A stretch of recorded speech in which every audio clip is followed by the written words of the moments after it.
राष्ट्र सर्वप्रथम, राष्ट्र सर्वप्रथम, राष्ट्र सर्वप्रथम, राष्ट्र सर्वप्रथम। केंद्रीय गृह मंत्री अमित शाह ने नई दिल्ली में एबीवीपी के 69वें राष्ट्रीय सम्मेलन का उद्घाटन किया। इस अवसर पर सम्मेलन को संबोधित करते हुए गृह मंत्री ने कहा कि हमारे देश ने आजादी का अमृत महोत्सव मनाया है और 75 वर्षों में देश ने कई क्षेत्रों में प्रगति की है। पूरा विश्व आज भारत का लोहा मान रहा है। उन्होंने कहा कि पीएम मोदी ने देश की जनता और युवाओं से आह्वान किया है कि आने वाले 25 साल विश्व में भारत सर्वप्रथम बने, ये संकल्प लेकर इसे चरितार्थ करना है। शाह ने कहा कि एबीवीपी चरित्र निर्माण कर रहा है। विद्यार्थी परिषद के उद्देश्यों को पूरा करने के लिए 75 साल की यात्रा शायद ही किसी संगठन ने की होगी। उन्होंने आगे कहा कि हर मौके पर विद्यार्थी परिषद ने संघर्ष भी किया है। मित्रों, आज मैं आप सबके सामने राष्ट्रीय अधिवेशन में मुख्य अतिथि के रूप में उपस्थित होकर कितना गौरव महसूस करता हूं, मैं आपको समझा नहीं पाऊंगा। इसका अनुभव वही व्यक्ति कर सकता है जिसकी शुरुआत राजकोट अधिवेशन में पंडाल के अंत में बैठकर हुई हो और आज मुख्य अतिथि बनकर यहां खड़ा हो। मेरे लिए सच अर्थ में विद्यार्थी परिषद के अमृत महोत्सव के वर्ष में, इसके राष्ट्रीय अधिवेशन में आप लोगों के साथ बातचीत करना बहुत बहुत गौरव आनंद का विषय है। मैं स्वागत समिति का इसके लिए हृदय से धन्यवाद और साधुवाद देना चाहता हूं। हमारे देश ने अभी अभी आजादी का अमृत महोत्सव मनाया। 75 वर्ष में देश ने ढेर सारे क्षेत्रों में ढेर सारी प्रगति की। पूरा विश्व आज भारत का लोहा मान रहा है और इसके साथ साथ हमने हमारी संस्कृति को भी संभाला है, संजोया है, आगे बढ़ाया है और विश्व में गौरव दिलाने का सफल प्रयास किया है। आने वाले 25 साल हमारे प्रधानमंत्री नरेंद्र मोदी जी ने देश की जनता का और विशेषकर युवाओं का आह्वान किया है कि आने वाले 25 साल विश्व में भारत सर्वप्रथम सबसे महान हो, ये संकल्प लेकर इसको चरितार्थ करने के 25 साल। और मैं आज जब आप लोगों के सामने हूं तब मैं कहना चाहता हूं, मैं बिना झिझक कहना चाहता हूं, सार्वजनिक मंच पर कहना चाहता हूं कि मैं विद्यार्थी परिषद की ऑर्गेनिक प्रोडक्ट हूं।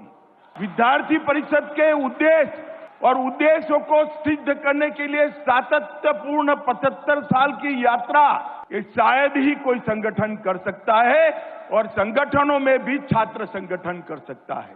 छात्र युवा होते हैं, जोश से पूर्ण होते हैं, कई बार रास्ता भटकने की संभावनाएं होती है, मगर विद्यार्थी परिषद की संगठन की व्यवस्था इतनी मजबूत और चौबंद रही, ना विद्यार्थी परिषद 75 साल में रास्ता भटका, ना सरकारों को रास्ता भटकने दिया, ना समाज को रास्ता भटक। हर मौके पर विद्यार्थी परिषद ने अनेक मौकों पर संघर्ष भी किया। ज्ञानशील एकता के अपने मूल मंत्र को आत्मसात करते हुए धैर्यपूर्वक एक पथ का निर्माण किया और रास्ते में देश के सामने, शिक्षा जगत के सामने और देश की सीमाओं के सामने जितनी चुनौतियां आई, हर चुनौती के सामने हिमालय की अडिगता के साथ विद्यार्थी परिषद के कार्यकर्ताओं ने संघर्ष किया है।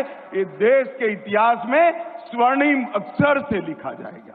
भाई और बहनों, जब मैं यहां आया हूं तब मदन दास देवी जी को याद करे बगैर नहीं रह सकते।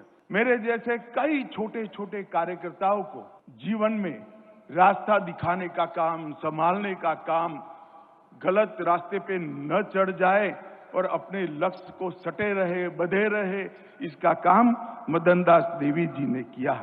कई सारे विद्यार्थी परिषद के वरिष्ठ नेता, उन्होंने भी, चाहे यशवंतराव केलकर जी हो, चाहे बाला साहब आप्टे जी हो, चाहे डिडोलकर जी हो, मैं गुजरात से आता हूं, नारायण राव भंडारी और प्रोफेसर राजगुरु, हम कभी नहीं भूलते। इन लोगों ने, हमारे वरिष्ठों ने विद्यार्थी परिषद को अपने लक्ष्यों के साथ जोड़ते हुए सातत्यपूर्ण 75 साल का प्रवास पूर्ण करने का श्रेय ये मनीषियों और तपस्वियों को जाता है।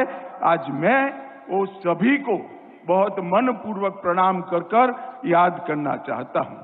मित्रों, आज मैं जब यहां आया हूं तब 49 से लेकर 2023 तक की यात्रा देश के विकास के साथ साथ जुड़ी। ढेर सारी चीजों में विद्यार्थी परिषद ने स्व जोड़ने का संघर्ष किया, चाहे भाषा का आंदोलन हो, चाहे शिक्षा का आंदोलन हो, चाहे संस्कृति को बरकरार रखना हो। हर चीज में स्व का महत्व विद्यार्थी परिषद ने समाज को बताया है और युवाओं के माध्यम से बताया है।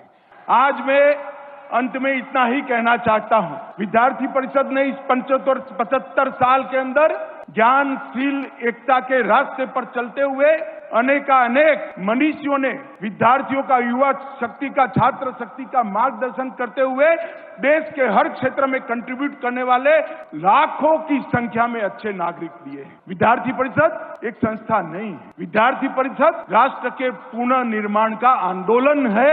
ये आपको सदैव याद रहना चाहिए। राष्ट्र सर्वप्रथम, राष्ट्र सर्वप्रथम, राष्ट्र सर्वप्रथम, राष्ट्र सर्वप्रथम।